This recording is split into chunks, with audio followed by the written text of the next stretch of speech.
What's up guys, my name is Ace, and I haven't forgotten about you guys on this channel. I know I haven't uploaded in a while here. That's because I'm still working out monetization on the channel. Hopefully that will be going through really soon. And then on top of that, I've just been waiting for relevant Black Ops 7 news. And just recently we got all of the launch map overviews, which I didn't want to make a dedicated video on. I'm just going to flash them up on screen, or at least the ones we haven't seen yet, the ones we didn't play in the beta. Overall, I am liking what I'm seeing here based on the overviews, but of course, at the end of the day, we have to actually get our hands on the map to see how they play out, because the map overviews don't always give you the best indication of how the map is actually going to play. But generally speaking, these all seem to follow the same general design intent as the beta maps, with generally a very clearly defined 3-lane structure, with nice separation between those lanes. And therefore, at least on paper, I am liking the looks of how at least most of these maps are shaping up. Some of them I'm a little concerned about, like Paranoia, for instance. That one's definitely looking a bit strange and really, really small. But time will tell on those. The main focus of today's video is the more recent news we got, sharing every one of the launch weapons we're going to be getting, as well as their unique prestige attachments for each of them.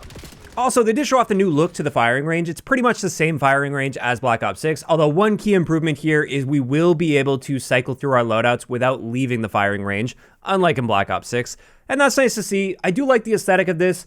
However, I was a little disappointed to see they didn't provide any extra room to move around a little bit and maybe perform a wall bounce or something, and that has been a gripe of mine with the firing ranges that we've had in recent years.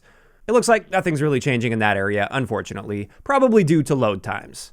But now let's finally get into the weapons. And as we've already known, there's going to be 23 primary weapons in the game. And in the assault rifle category, for the M15, which we had access to in the beta, the prestige attachment for this is in the fire mod section, and this is the MFS 556 NATO FMJ, which is subsonic 556 ammo that prevents you from appearing on the minimap. So from the sounds of it, you don't need to use a suppressor, and they mention it improves our damage range and the inflicted flinch at the expense of bullet velocity. Then for the MXR-17, we also had this one in the beta. The prestige attachment on this one is the MFS semi-auto fast mag, so this is in the magazine section. And with this one, it will convert it into semi-auto, and it allows you to aim and reload faster with reworked recoil and more damage fall off. Next, we have the Peacekeeper. That was also in the beta. And our prestige reward for this is a stock attachment. This is the Counterforce C1 stock.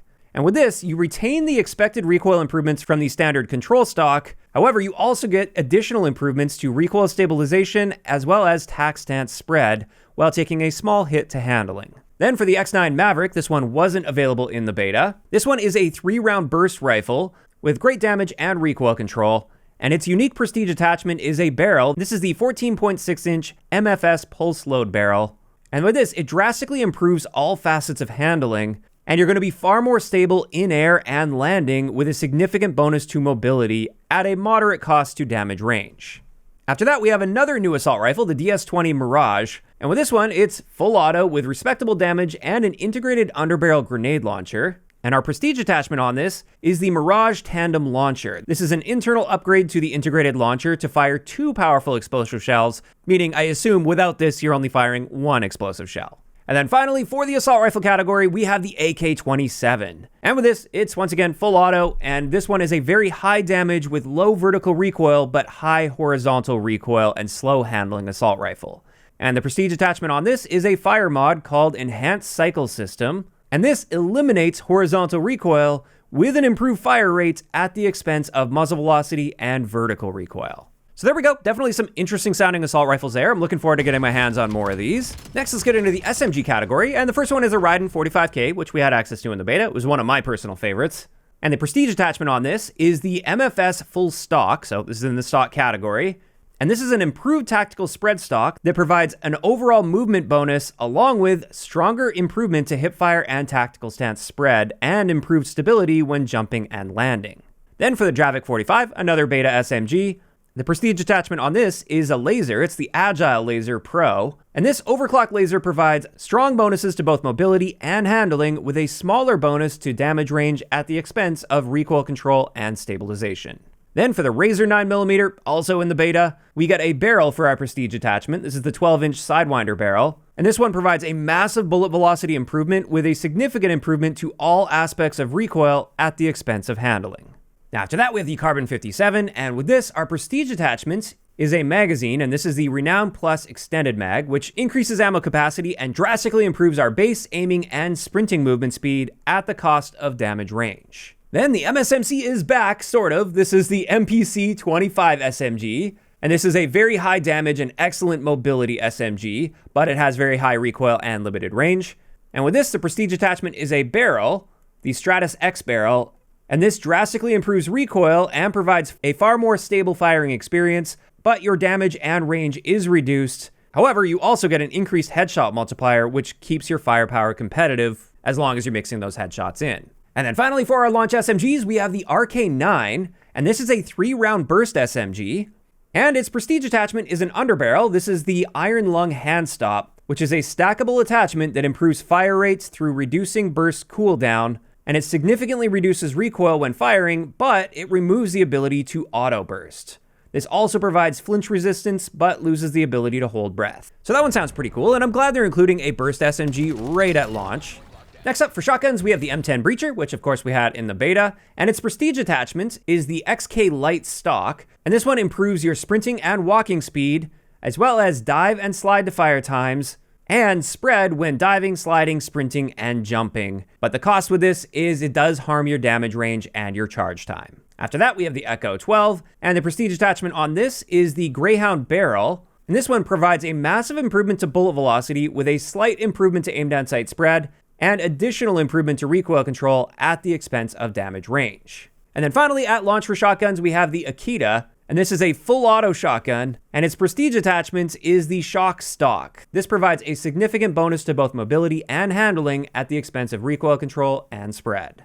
Then for LMGs, we got the Mark 78, and with this, our prestige attachment is the Heat Shield Belt-Fed Mag, which takes longer to overheat and improves mobility, in addition to removing movement penalties when firing, and it improves your recoil, but has a significantly longer overheat penalty. So if you do overheat it, it's going to be far more punishing. And then on top of this, it does improve our hip spread, but it incurs an aim down sight spread penalty. So you're not going to be perfectly accurate when aiming down sight with this. Then unfortunately at launch, there's only one other LMG coming, and this is the XM325, which is full auto with a very fast fire rate. And its prestige attachment is the Motion Strike Laser. This fashions your LMG into a mobile turret through an improved laser that massively reduces all hip fire spread and increases damage range, but very drastically slows your movement speed to a crawl when firing from the hip. Now after that, we have the Marksman Rifles, and the first one here is the M8A1, which was a beast in the beta. And with this, our prestige attachment is the Striker Tactical Stock, which improves your hip fire spread and tactical stance spread, with additional improvements to handling at the expense of recoil control and flinch resistance. Then the next Marksman rifle here is the Warden 308, and the prestige attachment on this is the Snap Trigger, which removes the firing delay and improves fire rate at the expense of recoil control and damage range. And then finally, for our Marksman rifles, we have the M34 Nova line, and its prestige attachment is the Enhanced 32 Hand Stop in the underbarrel category, which allows you to steady your aim for longer with increased control and mobility. As for sniper rifles, the first one here is the VS Recon, and with this, its prestige attachment is the R-Stop Handguard underbarrel, and this extends your hold breath duration while also improving rechamber stabilization, aiming speed, sprint to fire speed, and flinch resistance. So all upsides with this one as far as I can see. Then we have the XR3 Ion sniper rifle, which is a 3-round burst, and the prestige attachment on this is a muzzle. It's the 3x3 compensator that provides unparalleled hipfire accuracy, but it increases your charge time and harms aiming speed. And then finally, for our primary weapons, we have the Shadow 6 sniper rifle, and this one is a semi-auto, and its prestige attachment is the Convergence Box Laser. This one drastically improves your sprint to fire time, in addition to stronger improvements to hip fire spread in all other states. So there we go, that's all the primary weapons. Next, let's get into our secondaries, and we're going to be seeing 3 pistols at launch. The first is the Jaeger 45, and its prestige attachment is the 9.6-inch Vital Ace barrel. And with this one, it massively boosts our headshot multiplier, so we can eliminate enemies with a single headshot. However, this comes at the expense of fire rates, aiming mobility, handling, and recoil control. Then after that, we have the Coda 9, which is a full auto pistol, and its prestige attachment is a magazine. This is the Delta Cell Bulk Mag, which offers a bonus to recoil stability and mobility in exchange for weapon swap speed, and it decreases damage, but significantly improves your damage range. And then finally, we've got the Velux 5.7 pistol, which is a 3-round burst, and its prestige attachment is a barrel. It's the Celeste barrel, And this is a short barrel that provides a strong improvement to movement speeds, in addition to stronger improvements to in-air handling, and it improves your jumping and landing stability and weapon swap speed. And then after that, we have 2 launchers. We have the Arc M1, which is that charged launcher, as well as the Arrow 109, which is a hybrid launcher that can lock onto vehicles and score streaks while also being capable of accurate free fire. And neither of these have attachments, of course, so there's no prestige attachments to cover. And there we go. That's going to wrap it up for all of the guns we can expect to see at launch for Black Ops 7, as well as their prestige attachments. And overall, I'm liking what I'm seeing with those prestige attachments, for the most part at least. It's nice to see that some of them are effectively like conversion kits, and it's going to make the gun perform very different from the base version of the gun, and therefore it's going to be almost as if you're unlocking a new gun the moment you get that equipped, at least as far as gameplay performance goes. So that seems promising. I will say the quantity of weapons definitely leaves a little bit to be desired. I mean, like 2 LMGs, that's it, that's all we get. Hopefully we see a nice steady stream of brand new guns as time goes on with our post-launch content. I know we're also going to be expecting a lot of weapon mods or like aftermarket part style things. And as great as those can be, they're not a full replacement for a brand new gun, because brand new guns will have like their own unique weapon grind, for instance, which generally makes it more interesting than just getting a new weapon mod. But those are just my thoughts, and this is where I'm curious to hear from you guys in those comments down below. How are you feeling about the weapons that we're seeing here, as well as their prestige attachments? Are you guys generally happy with what you're seeing here and how those prestige attachments work? Or maybe not. Just let me know down below. If you enjoyed the video, a like rating is always appreciated, and don't forget to subscribe for more if you haven't already. I'll talk to you guys next time.